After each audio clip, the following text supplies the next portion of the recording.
Hi, everyone. Welcome back. I know it's really great to interact with everybody, but let's keep going with our agendas. I am super pleased to introduce my own patient to you. This is Mr. Wayne Smith, and we will kick off the keynote session with his story. So welcome, Wayne.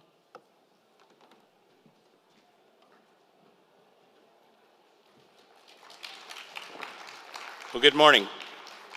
As you mentioned, I'm Wayne Smith, and I'm a kidney cancer patient at UT Southwestern. And I've been asked just to give a couple quick comments today about my journey. It's been short with kidney cancer, not nearly as sensational as the story you heard from Kevin this morning, maybe thankfully so.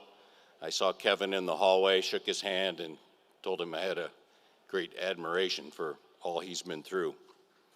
So I'll start with a little just personal bio. I'm 65 years old, 42 years married to Carmen, who's in the audience today, along with some of my children. And as Kevin mentioned, I would be remiss if I didn't thank and say how important family is in supporting anybody going through whatever type of cancer journey they're going through. So I appreciate my family being here today. Obviously, that goes a long ways, so thank you. I have 9 grandchildren. Employed full-time. I've been able to work through the challenges of having kidney cancer. I travel, do national account sales work, and I'm kind of a golf junkie, so that's part of my story. Health history. I take medications for high blood pressure, high cholesterol. You can see from my family history that I have 3 older sisters who've had some type of cancer throughout their lives. And I've had a history of having kidney stones removed twice through lithotripsy. And my assumption, and I think maybe Kevin even talked about this morning having kidney stones, when I first saw blood in my urine, I thought that was the onset of a kidney stone episode coming up and kind of dreaded that coming up. And so that wasn't it. I wished it had been. My timeline for what I've been through, I discovered blood in my urine July 2022, so a little over a year ago. I did have a right kidney nephrectomy in August at Methodist Hospital in Omaha.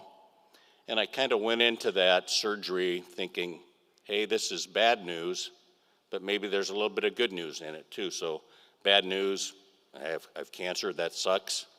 But good news, and I was a little naive, maybe more than naive, maybe a little ignorant, thinking that if I had my kidney removed, my cancer would be gone. So I went into the surgery with kind of that perspective, bad news, but yet good news. And I remember telling a lot of friends and family members, as I shared with them that I had cancer, that was my prognosis. Hey, it's a short-term problem.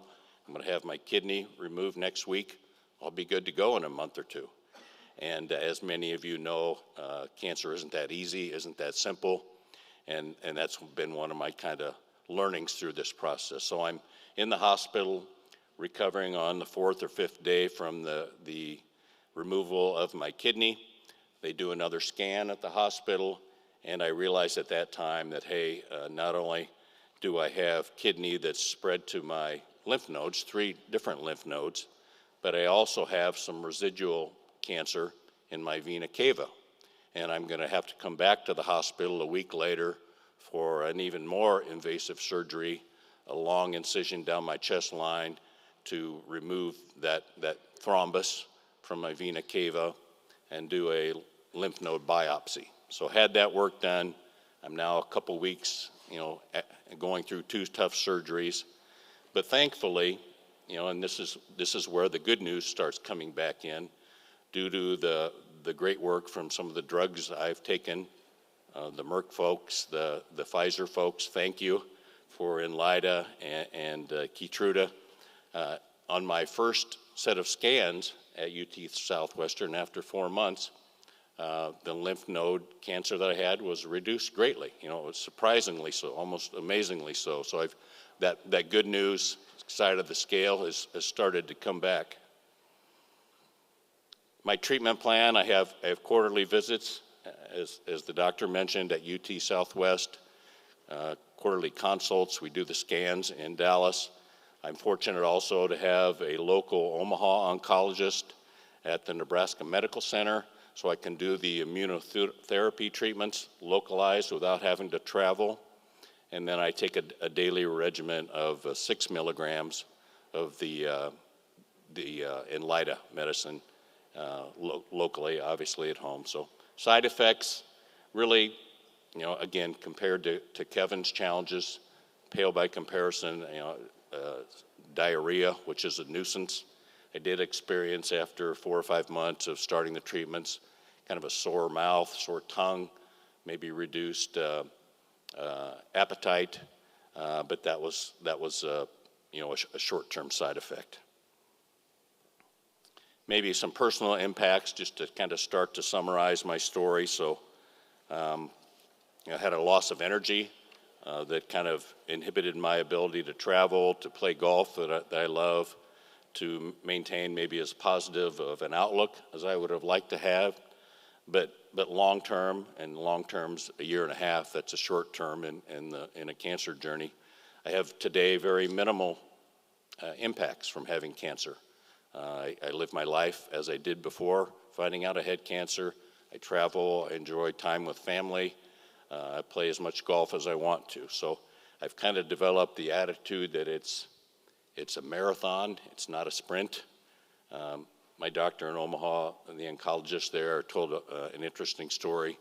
He's about my age, that when he started his oncology practice, he was certain he was going to cure cancer.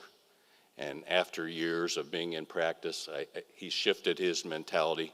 He's no longer going to cure cancer, but he's educating patients like me on how to live and how to maintain a great lifestyle with the cancer that they have and continue to have. So I've been fortunate to have 2 great oncologists, one locally, 10 miles from my house, and one in Dallas.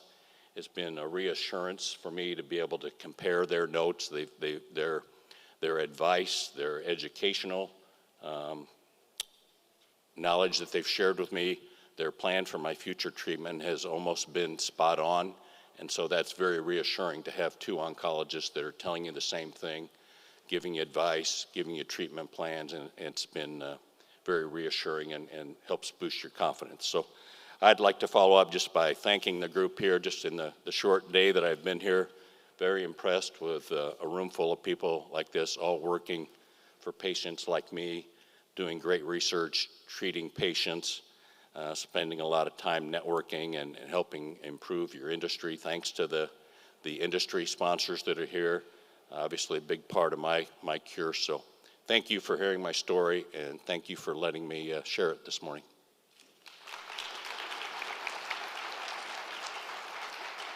Thank you.